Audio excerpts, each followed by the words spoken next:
हम बिहार के मधुबनी जिला का रहने आप भी बिहार से हैं? हाँ, एक बात बताइए, जो मनीष कश्यप पर कार्रवाई हो रही है, सही मानते हैं जिस तरीके से एक आतंकवादी जैसा बिहेव उनके साथ किया जा रहा है? बिल्कुल मैं कह रहा हूँ भाई साहब, इससे पहले आपने देखे होंगे लालू की सरकार में साहिबुद्दीन थे, एक परिवार के 3 बेटे को हत्या करके उसको नमक डालकर हड्डी तक गला दिए थे। उस समय उसके ऊपर कभी कार्रवाई नहीं किया लालू ने, उसको सांसद बनाया, एमएलए मंत्री तक बनाया उसको। लेकिन ये मनीष कश्यप प्रवासी मजदूरों का आवाज उठा रहा है। अगर मान लो आप स्टेट में सरकार चुनते हैं तो वहाँ बिहार की सरकार की काम है वहाँ के नौकरी देने, रोजगार देना चाहिए, वहाँ के युवा के रोजगार दे। हर माँ, हर बच्चे, हर बाप अपने बच्चे को, हमारा बच्चे के बिहार में रोजगार मिलेगा, हमारे साथ रहेगा हमारा बच्चे। अब देखिए जनरल डिब्बा में भर के कैसे आते, आलू प्याज के जैसा भर के ट्रेन में भर के आते हैं।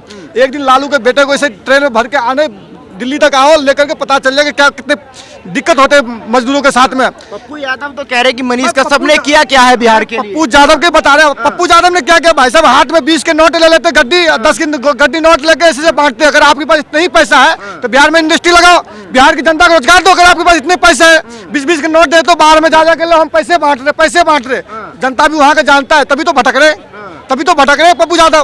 भाई पप्पू यादव के पास इतना पैसा है, संपत्ति इतना है, जो बांट रहे हैं, वहाँ पे रोजगार दो ना, वहाँ पे इंडस्ट्री लगाओ, कंपनी खोलो, वहाँ की जनता को रोजगार दो। आप कौन दे रहे हो? ये मुद्दा से मत भटकाओ। वहाँ आप अभी देख रहे हो, वहाँ पर अपहरण, गुंडागर्दी, हमारा जंगल राज बिल्कुल क्या है भाई साहब। आप 6 बजे के बाद निकलोगे, अगर कंपनी की चड्डी बने वो भी खोल लगा आपको रोक करके। ये हालात है बिहार के अंदर में। हमारा पिताजी 5 बजे भैंस को घर में बांध लेते हैं भाई साहब, बोलते बेटा 6 बजे तो डकैत आ रहे लूटने के लिए। चरण सीमा पर उस चीज के झांकने के लिए उसको मनीष कश्यप को जेल में डाला है। आप मनीष कश्यप को कितनी मनीष कश्यप को जेल में डालोगे, आपको जेल भर जाएगा, लेकिन मनीष कश्यप कभी खत्म नहीं होगा। एक मनीष कश्यप को डालोगे, बिहार के धरती पर 100 मनीष कश्यप पैदा होगा। आपकी मुद्दा उठाते रहेगा, आपकी चोरी डकैती सब बताते रहेगा, जो लूट के काम करे वो बताते रहेगा जनता को सामने। बिहार से हैं? जी बिल्कुल, दरभंगा से हैं। तो ये जिम्मेदार किसको मानते हैं कि आप लोगों को दिल्ली आना पड़ रहा है? ये नीतीश जी और तेजस्वी जी को जिम्मेवार मानते हैं। मैं बता रहा हूँ, 15 साल लालू जी ने बिहारियों को घास खिला खिला के ऐसा दुहा भाई साहब, जो आप बिहारी ने घास खाने लायक रहा, नहीं दूध देने लायक रहा, वहाँ के मजदूर हैं।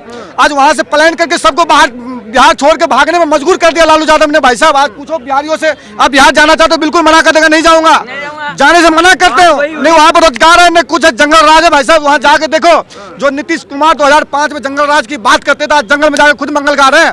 हम किसके करें? नीतीश कुमार ने सबको साथ धोखा किया, वहाँ की जनता के साथ आंख में धूल झोंका भाई साहब, समझ गए? अब जो खुद सोने की चीलम में गांजा पियेंगे, उनको क्या पता कि रोजगार क्या होता है। अच्छा, कौन पीता है? नीतीश कुमार जी। अच्छा, ये हकीकत है, सोने की चिलम में गांजा पीते हैं। तो गांजा पी के जो है ना, वो खुद अपने मगन में रहते हैं, तो उनको क्या पता कि रोजगार क्या है बिहार में, क्या नहीं है। तो पप्पू यादव ने भी पलटी मार ली, कल तक सपोर्ट कर रहे थे मनीष को। सत्ता से मतलब है, उनको सत्ता से मतलब है। और रिश्ता में तो पता ही है आपको कि लालू यादव के साला। आपको क्या लगता है भाई साहब, जिस तरीके से पप्पू यादव भी पलटी मार गए? जी ये सारे मिली भगत है इनकी, लेकिन जो मनीष कश्यप ने आवाज उठाया है बिल्कुल सही उठाया है। और सर ये क्या, ये जो चारा घोटाले वाली, ये क्या सपोर्ट करेंगे? मतलब ये तो बिल्कुल ही इनका बेड़ा गर्क हुआ पड़ा है बिल्कुल। अच्छा, आप सब लोग बिहार से आपकी आवाज उठाई, लेकिन जेल में डाल दिया गया, फिर फायदा क्या हुआ आवाज उठाने का? ऐसे तो सबको जेल में डाल दिया जाएगा। सर किस किस को जेल में डालेगा वो? किस किस को डालेंगे जेल में? एक को डालेंगे, वैसे 1000 पैदा होंगे, डाले ना, किसको डालेगा? सर ये कोई फायदा नहीं है। आप सर इतना ही बताइए, जो बंदा 8वीं फेल है वो क्या चलाएगा सरकार? 8वीं 9वीं फेल, उसका बाप तो थोड़ा बहुत पढ़ा भी था, वो राबड़ी देवी थी, वो बिल्कुल अंगूठा टेक। उनको जो, अरे रुको ना 1 मिनट यार, जो अपने बेटे को 10वीं क्लास पास नहीं करवा पाया, वो क्या बिहार का भविष्य देखेंगे? अच्छा, खुद उन पे ईडी की रेड पड़ती है तो कहते हैं कि तानाशाही हो रही है, मुझको फंसाया जा रहा है। खुद एक पत्रकार को जेल में डाल रहे हैं, वो सही है? बिल्कुल गलत है सर, बिल्कुल गलत है। आप इतना ही सोचो, आप इनसे क्या उम्मीद कर सकते हो? जो खुद 8वीं 9वीं क्लास फेल है, ये क्या बिहार को करेगा? आप इस टाइम जाके देखो बिहार में। सर मैं भी सासाराम से आता हूँ बिहार के। आज एनी टाइम सर आप थोड़ा पूर्णिया साइड में बढ़ जाओ, आए दिन मर्डर, जंगल राज, गुंडा राज, यही चल रहा है वहाँ पे, और कुछ नहीं चल रहा है। वो बोल रहे हैं जो मनीष कश्यप ये दंगा कराने का काम कर रहा था, पटना में 50 राउंड फायरिंग हुआ था, पटना जिला में जहाँ राजधानी है। नीतीश कुमार का आंख के सामने क्यों नहीं उसमें कार्रवाई किया आपने? ये मुंगेर जिला है, मुंगेर जिला लगता है, यहाँ पूरे उसमें 50 राउंड फायरिंग किया भाई साहब, 10 थाना लगता, तभी पुलिस ने कुछ कर पाया। वहाँ पे ये हालात है, आप क्या बात कर रहे हो? वो क्या दंगा कर रहे हो? तो आवाज उठा रहा है। आपने 14 मील को, कंपनी मिल बंद होने के बाद मिल तक को काट के बेच दिया, वहाँ के नाम निशान खत्म कर दिया वहाँ के। अब क्या बात करो? आप रोजगार देने की बात कर, 10 लाख नौकरी देने की बात कर रहे थे, 10 भी नहीं दिया भाई साहब। नौकरी मांगने जा रहा, मार मार के सिर फोड़ दिया वहाँ की जनता को भाई साहब। वहाँ जो भी पढ़ने लिखने वाले युवा है उसको। जब से इस लालू की सरकार है, नीतीश का है, पूरा बिहार बर्बाद करके छोड़ दिया है। ये हकीकत है इन लोगों का। और सर सबसे बड़ी मतलब सर देखा जाए ना तो कहीं ना कहीं हम लोग ही दोषी हैं इसके अंदर। जो बिहार में ये क्या तो भाई ये हम ब्राह्मण हैं, ये राजपूत हैं, तो ये यादव हैं, तो भाई हम तो यादव हैं तो यादव को वोट देंगे। भाई कहीं ना कहीं हम ही लोग दोषी हैं इस चीज के लिए। तो क्या जातिवाद बिहार में हावी है कि जाति के नाम पे नेता बनाया जाता है कि हमारी जाति का है, विकास नहीं देखना है तो वोट देंगे? सर जातिवाद तो सर बहुत बहुत हैवी है इसके अंदर, बिहार के अंदर। जातिवाद हट जाए और कोई सक्षम बंदा आ जाए तो बिहार का सर भला होगा, वरना इन लोगों से कुछ नहीं होने का। ये क्या नाम है साहब? घनश्याम कुमार है। क्या लग रहा है घनश्याम जी, जो मनीष कश्यप को जिस तरीके से आतंकवादी जैसा व्यवहार उनके साथ किया जा रहा है, अगर कोई आवाज उठाता है गरीबों की, मजदूरों की, तो उसको दबा दिया जाता है, जेल में डाल दिया जाता है, कुर्की कर ली जाती है? ये बिल्कुल गलत है भाई।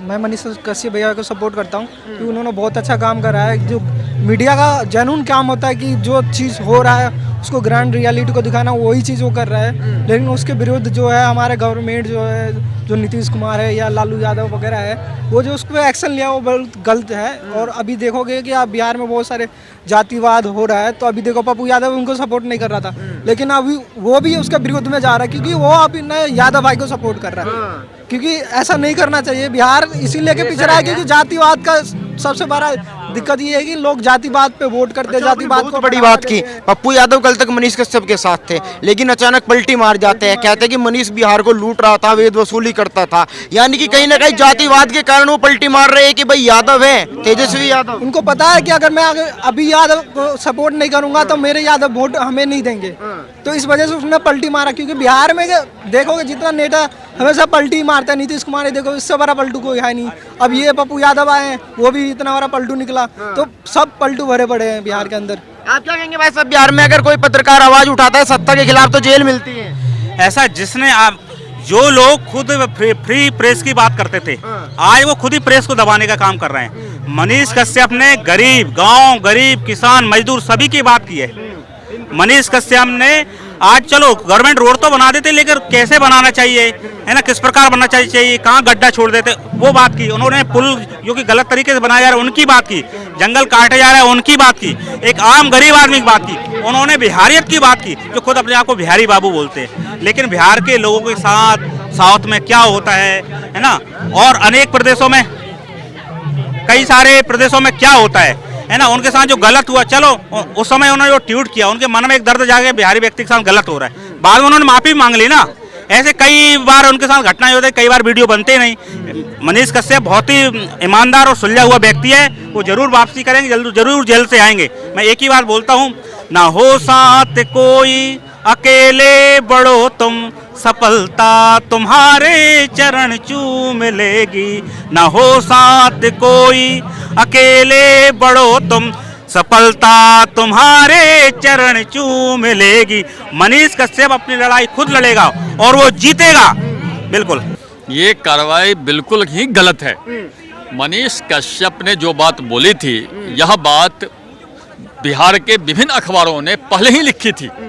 तो यदि मनीष कश्यप को गिरफ्तार करना था तो मनीष कश्यप से 3 दिन पहले हिंदी अखबार में यह खबर आ गई थी। क्या किसी अखबार के संपादक को पकड़ा गया? नहीं पकड़ा गया।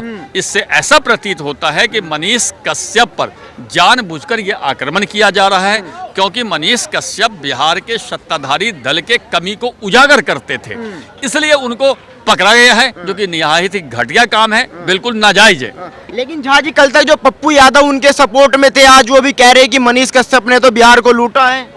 देखिए, मनीष कश्यप ने क्या बिहार को लूटा है? एक यूट्यूबर बेचारा क्या बिहार को लूट सकता है? ये तो मूर्खतापूर्ण बातें हैं कि उसने बिहार को लूटा है। सही पूछे तो पप्पू यादव जी का कोई योगदान नहीं है बिहार के राजनीति में, और पिछले चुनाव में ये खुद हार चुके हैं। इनकी पत्नी जो रंजीता रंजन है, ये भी हार चुकी है, और बड़ा ही आश्चर्यजनक तथ्य है कि रंजीता रंजन, इनकी पत्नी कांग्रेस में है। अब पप्पू यादव जी खुद के पार्टी बना के बैठे हुए हैं, मतलब पप्पू यादव के पार्टी में उनकी पत्नी भी नहीं है। तो ये हाल है पप्पू यादव जी का बिहार में। और इसी तरह का केस राहुल गांधी के साथ है। मनीष कश्यप ने विभिन्न अखबारों के रिपोर्ट पे यही बोला था कि तमिलनाडु में हिंदी बोलने वाले पर अत्याचार किया जाता है। माननीय राहुल जी ने बोला, कश्मीर में जाकर के बोला, जब मैं यात्रा कर रहा था भारत तोड़ो यात्रा, तो मुझे बहुत महिलाएं मिली कि मेरे साथ बलात्कार हुआ है। उनसे पूछ रहा है पुलिस की, उस महिला का नाम बताओ, हम एफआईआर करते हैं, उस बलात्कारी को पकड़ते हैं। लेकिन राहुल गांधी के पक्ष में पूरे देश में वहां के लोग ट्वीट कर रहे हैं।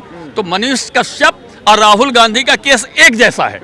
यदि कश्यप को जेल में रखना है तो राहुल गांधी को भी पकड़ो, क्योंकि इन्होंने बोला था कि बलात्कार पीड़ित महिलाएं मुझसे मिली थी। तो बलात्कारी कौन महिला थी, नाम बताओ, जिससे कि पुलिस उस पर कार्रवाई करे। लेकिन वो नाम नहीं बता रहे हैं। तो दोनों एक जैसा केस है। यदि मनीष कश्यप को आपने पकड़ा है तो राहुल गांधी को भी पकड़िए। देखिए, मनीष कश्यप ने लोगों की बातों को रखा है, जनहित की बातों को रखा है। मैं एक छोटी सी बात कहना चाहूँगा, अगर किसी भाजपा शासित राज्य में किसी पत्रकार पर ऐसा कारनामा होता तो शायद अब तक लोकतंत्र खतरे में हो जाता। लेकिन बिहार में भाजपा की सरकार नहीं है, इसलिए शायद लोकतंत्र खतरे में नहीं है। मनीष कश्यप बिहार में गरीबों की आवाज़ को उठाता था। तमिलनाडु में वो किसकी आवाज़ उठाने गया था? वो बिहार की बिहारियों की आवाज़ उठाने गया था, जो बिहारियों के ऊपर अत्याचार हो रहा था। और उनको बिहार में क्या मिला? बिहार सरकार की, जो बिहार सरकार को तमिलनाडु में जाके मदद करनी चाहिए, लेकिन उन्होंने उल्टा, जिन्होंने गरीबों को, जिन्होंने तमिलनाडु में रहे बिहारियों को देखा था रेलवे स्टेशन पे किस तरह से लोगों की भीड़ आ रही थी होली के ऊपर, लेकिन बिहार सरकार बिल्कुल सो रही थी। और जब वो बिहार आते हैं तो उनको सीधा जेल में डाल दिया जाता है, इसलिए क्योंकि वो एक गरीब आदमी की आवाज़ उठाता है, स्कूल में जाके बच्चों की आवाज़ उठाता है, और सरकारी हॉस्पिटलों में जाके स्वास्थ्य की जो खामियां है उसको जाहिर करता है। पप्पू यादव कल तक उनके बचाव में थे, आज वो भी विरोध में उतर आए। देखिए, पप्पू यादव जी का क्या है, पप्पू यादव जी उनको केवल सत्ता चाहिए, उनको सत्ता से मलाल है और किसी से मलाल नहीं। पप्पू यादव जी का वो केवल उनको किस तरह से सत्ता सुख मिले, उनकी यही चाहत है। जैसे नीतीश जी की चाहत है, वैसे पप्पू यादव जी की चाहत है।